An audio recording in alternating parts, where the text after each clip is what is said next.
Welcome back to the Jenny McCarthy Show. I'm Jenny McCarthy Wahlberg. Another exciting book.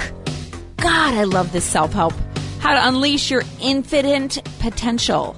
Did I even say that right? Infinite potential. Also, LA 40 radio show on LA Talk Radio. Katerina Cozias. Hi, Katerina. Hi, Jenny. How are you?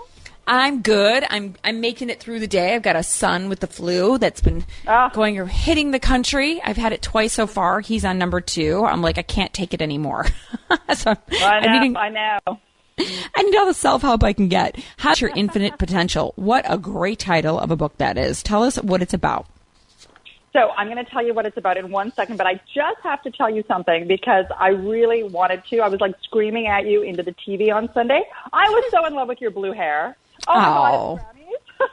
Thank you so much. I was loving it. And it's so funny because this is going to kind of bring me into this topic. I was like, the blue looks amazing.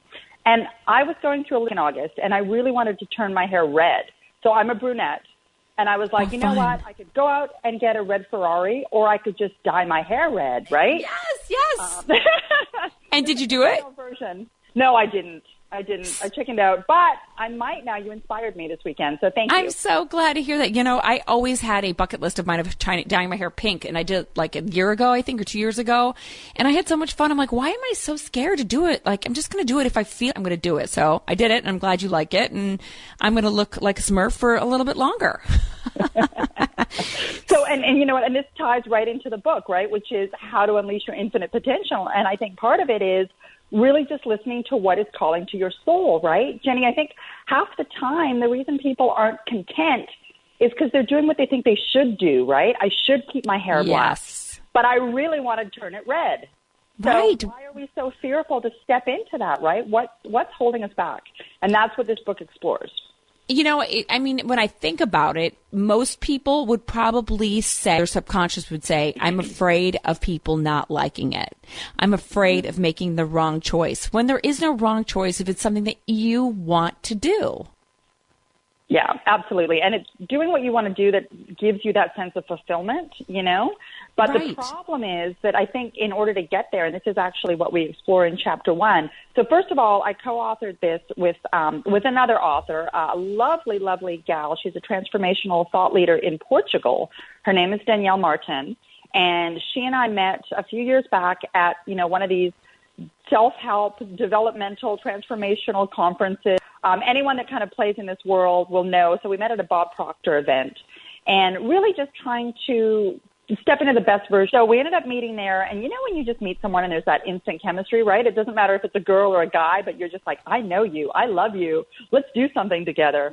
Right. So, yeah, exactly. So we decided, you know what, we're going to write a book. We're going to talk about how to kind of move through some of the things that block you because we've really been on this journey ourselves.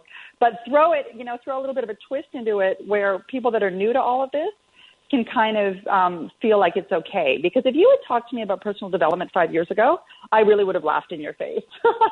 Really? Yeah, I would have been like, I don't need that. That's like that voodoo mumbo jumbo stuff. And were you raised a certain religion by chance?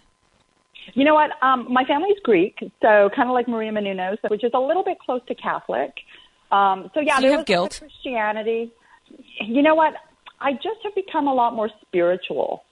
So I'm about like the universe is offering it rather than God is offering it.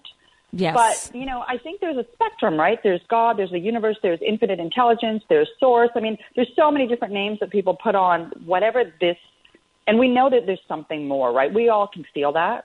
Yeah, a higher power. It totally is a higher power. I guess it's a matter of if you're more on the science side or the religion side of that same spectrum.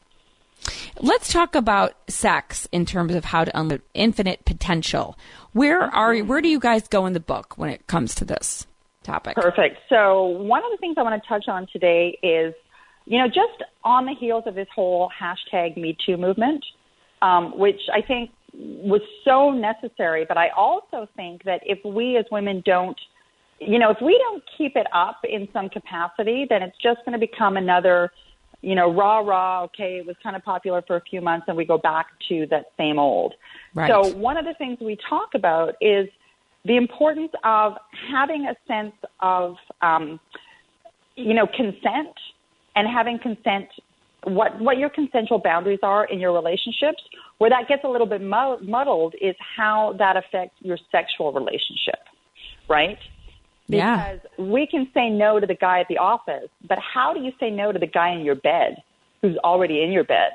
Oh. And that becomes a little more gray. It surely does, doesn't it? Especially when obviously you're there because you like the person, but necessarily be ready for it. Right, exactly. And the thing is, the thing I basically want to underscore for anyone listening is, at the end of the day, we all have this inalienable right to have dominion over our own bodies, right? So basically, even if you're in a relationship, you have the ability to stop a sexual act at any time. And even if you've already given consent to doing something, you might have done something 3 weeks ago, that doesn't mean you're giving consent now. You have an absolute freedom to be like, you know what, not feeling this today, we're not going there. And that's a little bit difficult for people to recognize. You know what? And I think it's going to be like anything. As this generation, the new generation, is more brought up with the strength behind them of the new paradigm shift, it's going to be a lot easier. But when I look back at the cartoons I was raised on, I mean, Pepe Le Pew, he kept chasing that, what he thought was, I think, a skunk. And girl skunk? Yeah. Yes. And she was like, no. And he's like, but I love you. And he's like trying to attack her. And she's like, no. And so we're so used to, we all were brought up with that, like, playing hard to get, and guys, I think, misinterpreting those signals as, oh, she's playing hard to get. Because sometimes, a lot of times we'll be like, no. And then we'll be like, fine. We'll do it. So I think it's sometimes, how is a guy supposed to figure out those signals sometimes if we're not more clear? And what do we do when we do play hard to get? Or should we stop that? Right, exactly. And I think where it's gotten a little bit muddled too in the last probably, I'd say maybe 20 years, is society has just given females this whole impression, and it's not an impression. It really is opened up. You can be president. You can be a CEO. You can do anything you want to do. So women have become really strong, right? A lot of us have become kind of A-type personalities. But what we've failed to do, in my opinion, in the late 70s and the early 80s, is we forgot to teach the boys how to live in this society. And so they don't know, am I supposed to open the door? Am I not supposed to open the door? Am I going to be an asshole if I don't? Or am I going to be an asshole if I do? So I think we've really empowered our women in some capacity, but we've sort of forgotten about how we're supposed to teach our men to be in 2018. 100%. I was glad that I saw Evan, my son, come home from school. He's a freshman, and his health class made him do a relationship quiz, and he had to take it home and he had to write down the answers, and then I had to write down what I thought the answers were too. And then he was supposed to compare my answers to his answers, and it was such a fascinating exercise as to taught us versus how they're teaching them. And everything was about consent, and everything, and every answer Evan gave was about making sure the signals were clear and never pressuring a girl. Like, there's peer pressure in school, but you shouldn't peer pressure in the bedroom or with a girl. You know what I mean? Wow. They're drawing clearer lines, which I was really happy to see that. We never got that in school, ever. Oh, we never got that. No. I mean, our sex ed was like, put a maxi pad on and change it every couple of hours. I mean, that was sex ed for us back in the day. But you know what? I'm glad to hear that. I don't have kids, but I'm really glad to hear that, because one of my biggest beefs with the school system is just, they put kids through school for 12 years, right? Sometimes you go to college, you get another 4, and you come out with no relationship skills, no parenting skills, no skills to how to do your taxes or buy a car. Like, it's so antiquated. So I'm so happy to hear that they're actually kind of going there with this. Yes, that's awesome. Yes. Mm-hmm. And teaching girls boundaries, going into dates, having those conversations on the first date of like, I'm not comfortable, and being okay with that. And the first base and second base and third base and home run scenarios, those still work as long as you know that you are okay and empowered to have those boundaries. But it's boundaries. It's the boundaries that I'm just real quick that I get a little confused about, because, like, do you think as a parent, are you concerned about how much is accessible on social media for your kids? 100%. And 100%. And then the thing is, I have a boy, so I'm more in tune to focusing on what I think a boy needs these days and teaching him what he needs. I can't even imagine what girls are feeling looking at social media in terms of understanding sex and being a sexual being. It's so gratuitous and leading with their sexuality and their looks and the selfie culture. I can't even begin to imagine what to say to a daughter if I had one. For Evan, it's very easy for me to teach him boundaries. It's really about, seeing what the girl is okay with. And his answer to me was like, and I hear more and more kids saying this, Katerina, which is like, I want to wait until I'm married. That's a big one. I've heard it from 4 teenagers now that are juniors. I mean, at least from around here, they're juniors in high school, and they said, you know what? I have a goal of waiting until I just feel not mature enough yet. And I don't know if these boys are more insecure by watching these, more adult type thing on YouTube, and they're seeing giant penises that they can't compare their tween penises to. They can't perform like, and they're like, how am I supposed to do that? So I think they're getting a very disturbed misinterpretation of what sex or making love, or it's up to the parents to say, okay, I have a daughter, I have to teach her this way. I have a son, I need to teach this way. Absolutely. I totally agree with you. Mm-hmm. Do we think we can show that we mean no with more than just our words, though? Is there other things besides words? Oh, absolutely. I think, the biggest thing we communicate is nonverbal. And let's be honest, you can clearly discern, most of us can, we can tell if somebody wants to be approached or doesn't want to be approached. I mean, unless you're really retarded in the sense that you have no ability to assess energy. If she has her back to you and you're trying to catch her eye movement or eye, attention, and she just refuses to, that's a clear sign to please don't come over and talk to me. Right. That's not playing hard to get. That's just really showing you that you're not invited. And I wish more guys could pick up on this sometimes. Yeah, you're right. I think we're losing more and more the ability to read faces and social cues. But I'll tell you why, though, Jenny. I'll tell you why. And this is something that, just is infuriating me. And I'm going to bring it up here a little bit off topic, but sort of still on topic. Yeah. Especially the newer generation, right? They have grown up. Everything is done through text message, right? Like, heaven forbid you call somebody that's under 25 years old and actually catch them with their voice on the phone.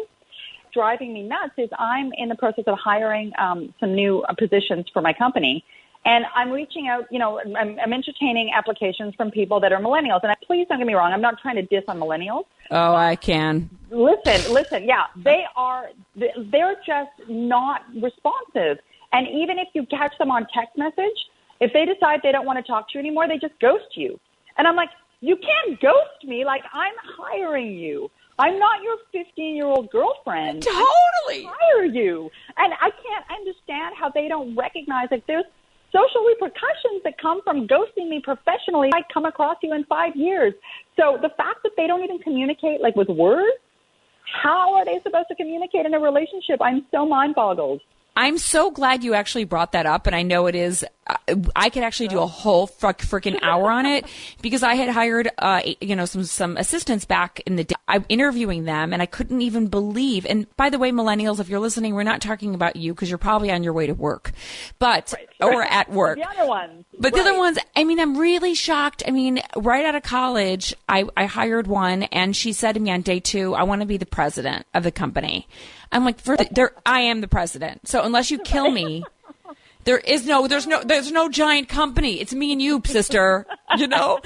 And their ideals or they're just I don't know what happened. Besides, there's got to be something more than social media, though. There's got to be some parenting involved that they think that they can get away with it.